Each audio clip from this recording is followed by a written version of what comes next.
Hi everyone, welcome back to my channel. For those of you who are new here, hi and welcome. For those of you who don't know, Morphe recently did a collab with Lisa Frank, so quite frankly, me and my other 90s friends are really excited. I don't know if you know, but back in the day, Lisa Frank was like the must-have school supplies. Your folders needed to be decked out in Lisa Frank, you needed to have her pencils, because she made the most adorable little animals and we were all, quite frankly, I use frankly a lot, obsessed. So as soon as this launched, honestly, the thing that excited me the most were the brushes, which I have to say brushes are never like the first thing that I'm like, wow, I'm so excited and I need that. Quite honestly, it's because of the bag. The bag is really what did it for me, because here we go, because this. And also because I was like, it's something that I'll actually use a lot. The zipper is even like a rainbow zipper. You have the Morphe on a little heart. It is so cute. It's clear, it's sparkly. And when you get it, it does have this little wrapper on the front and it comes with 6 different brushes. It has a blush brush, a highlighter brush, a firm shadow brush, a pointed deluxe blender brush, round blender brush, taper mini blending brush, and so they were wrapped up in this holographic paper, which is exciting. You could totally recycle this because Christmas is on its way, or you could use it for your flat lay like I did, because you use what you have sometimes. Here are the brushes. They have the cute little leopard print on it, which I'm a huge leopard print fan, and then you also have the Lisa Frank written on there, and it's also holographic, so I love these. They're so cute. I cannot wait to use them. Next we have the palette called the 35B. I am so confused by this because they only have one palette but 3 different packagings and you have to choose one, or you can be like some people who bought all of them. It just, they could have done like one big palette like this, the 35B, and then maybe 2 minis. I get like you might have your favorite and they're cute because I really wanted the alien one, but you can only order it online. They have the unicorn, they have the aliens, and then they have this little tiger. The only one in my Ulta store was this tiger one. I did an order pickup online, and so that's how I ended up getting this one. But it is super cute, and also the outer packaging is holographic, and again, I feel like those people bought 3 of the same palette just because the packaging was different, which I guess they knew they could get away with because they knew that people like Lisa Frank stuff. But to me, that's just like, come on guys, like you could have done so many cool palettes, like mini palettes. Here is the actual palette. It's so cool. It totally brings me back to the days of having these as my folders, and it opens up like this and like this, and it does have a little cute heart mirror. And here are the shades. I feel like someone says they've already had this palette before. The 35B, honestly, I haven't started purchasing Morphe since just like probably last year or the year before, so I'm still new to Morphe, so I don't have a lot of Morphe stuff to like really compare it to. I do have their Icy Fantasy palette and a couple of the Jaclyn Hill palettes, but I don't have any of their other like original palettes. But this color story originally I was kind of like, nah, I like the greens. Like, I think the greens are really pretty and I love mixing greens and purples together. But the more I look at it, the more I was like, you know what? There's a lot of shades in here that I was really hoping to get from pastel palettes this year that I really wanted, or colors that I was hoping for the Icy Fantasy pastel palette to have that it just didn't, like it could never get deep enough. So I feel like these 2 will actually be great companion palettes and to kind of help deepen up that pastel, but also it just looks like a fun colorful palette. I don't know how it's going to perform, but we're gonna find out. So let's try and use this baby. I'm really excited. If you hear someone screaming downstairs, that's my son. He's He's kind of a bit of a loudmouth sometimes, so that's who you're hearing. I think we're just gonna do one look today, and then we'll probably do at least 2 looks, 1 palette. I just have no clue what I want to use. There's just so many good colors in here. I feel so lost. Let's go ahead and prime our eyes first. I'm going to use the e.l.f. Eye Putty Primer. I use this all the time. It's a very sticky base, which isn't everyone's cup of tea, but it works pretty well for me, I'd say. I'm going to use this little heart mirror and see how this works out. I think it's really cool they added it, but realistically, it's like on, I don't know. There's like this weird flap here, so I feel like, I guess you could, I don't know. This is going to be interesting. I don't really know how this is going to work out. I don't know what colors I want to use, guys. I have to use the greens. I'm so drawn to the greens. Yeah, we've got to use the green, probably green and purple. Start off with this green right here. I love that the names are in here, called Zoomer and Zorbit, which I think are the aliens. So this green here matches the brush. Seem to pick up quite a good amount. Go ahead and pop it right in there. It does seem to be very pigmented, but also very, what's the word? Very dusty, but that's very pigmented. Like, hi.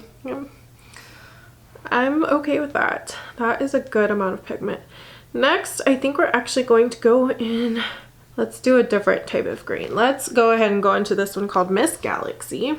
Where'd you go?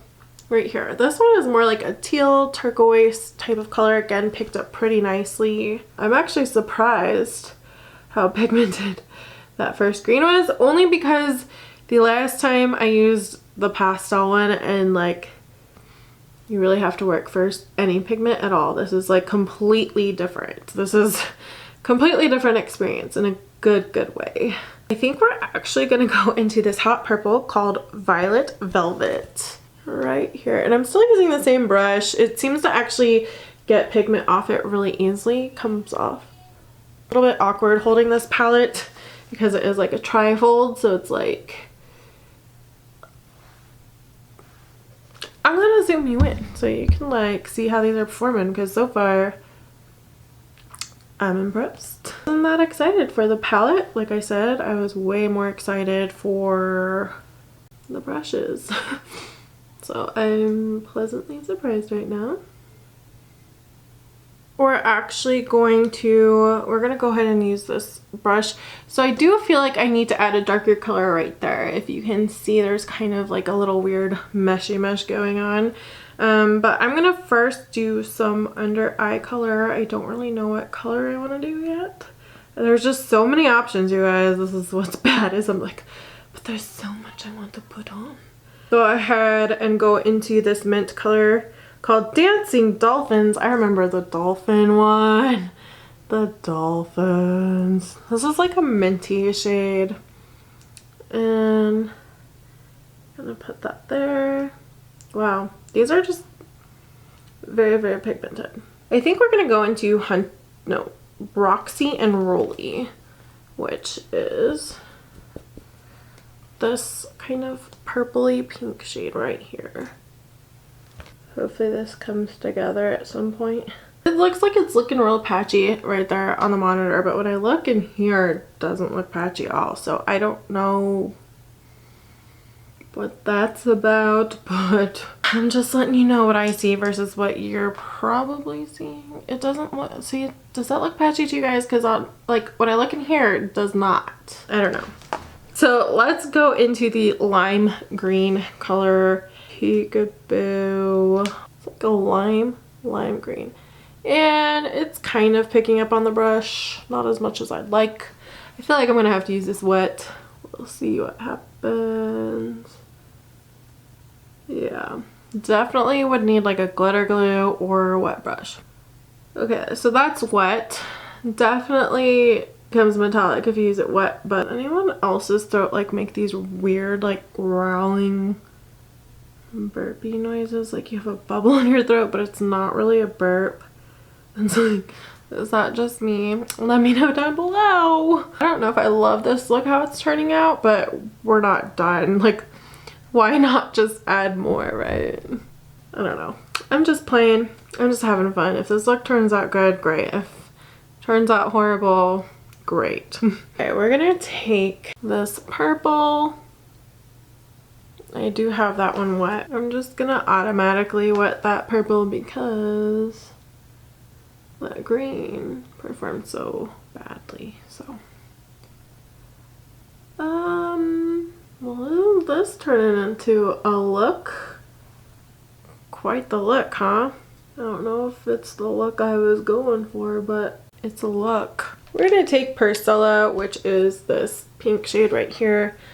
So I must say, although like I don't love the look I'm coming up with right now, I think, you know, I just went a little too crazy with color. Overall, the quality seems pretty good so far. So don't just base this on my bad decisions for makeup placement, because it's working really well. I think we're gonna add black in the crease a little bit. Hopefully that helps. I said I keep looking in the monitor. Let's start off with this great purple. It's called Sky, and we'll see. And we're gonna go ahead and try and fix some of that. Like I said, I really think it's just like the way I did out there. It's the way I did out there. I just don't really love it. Now I'm gonna go into the black a little bit here.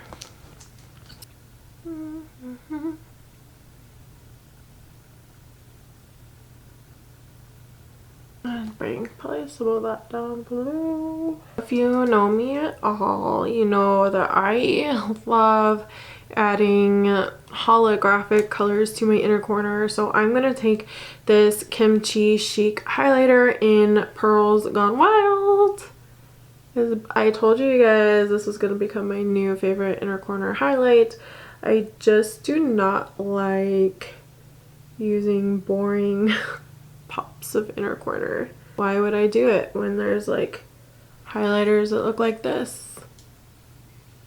Okay, so I'm gonna go ahead. Ooh, look, my eye's watering. That's my eye watering. Okay, I'm gonna go ahead and finish the other eye, and we'll be back and put some eyeliner on and whatnot. Okay, so I did go back into some of the colors and just rebuilt them up. I feel like that's pretty normal when I'm doing a crazy colorful look like this. Once you start kind of blending some parts, it kind of loses some of the other colors, and so you just kind of want to pack them back on.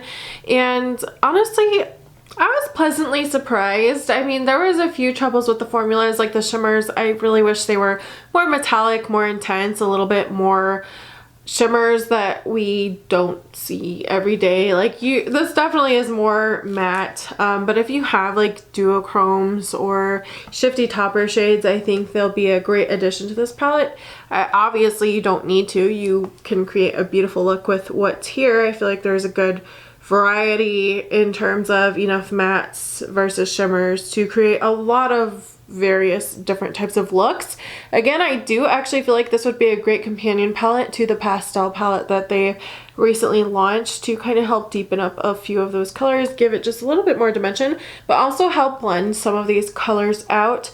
Some of these colors don't have like a great shade to blend it out with. Like this green, it looks like it's just like gonna be a really light green, but it actually is really intense, and I feel like even if you use this yellow, it'd probably be really intense. And there's no like lighter type of green that's not going to be so intense pigmented, and that's where I think the pastels would really come into play. I ended up going into Prancing Eunice. It's kind of the most pastel purple here, and it still was really pigmented, but I did have trouble blending out that purple on the side, and so I just kind of wiped it under, and it kind of did help swipe some of that away. It also is still really pigmented, so if you have the pastel one, I think it'll be great to help blend out some of these shades, just so there's a more flawless transition. Some of these colorful shadows, they blend, but sometimes they blend out a little bit more patchy, and so you have to do more packing types of motions and then kind of blend. The main one that I noticed today with the patchy blending was the Violet Velvet, this purple here. It's the one I used on the side. Thankfully I have bangs because it's just covering it up so you can't really see it anyways, but everything was pigmented. I had to use the shimmers wet. I will probably do at least a 2 looks 1 palette using this, so if you're interested, let me know. But other than that, I was pleasantly surprised with how pigmented the mattes were. I wasn't even expecting that for whatever reason. It's probably because the last colorful palette I used from Morphe was from the the Icy Fantasy palette, which is pastel, so they were very you know, not super pigmented like this. So yeah, I don't know. What are your thoughts on this palette? Do you plan on picking it up? The brush set, everything worked really nicely, and I know I'll get use out of them. So will you be picking up this palette, and will the reason be because you love Lisa Frank, or will the reason be because you love the palette? Let me know down below because I am so interested. You guys have a great day. Please don't forget to hit that subscribe button if this was helpful for you, and I'll talk to you guys in my next video. Bye.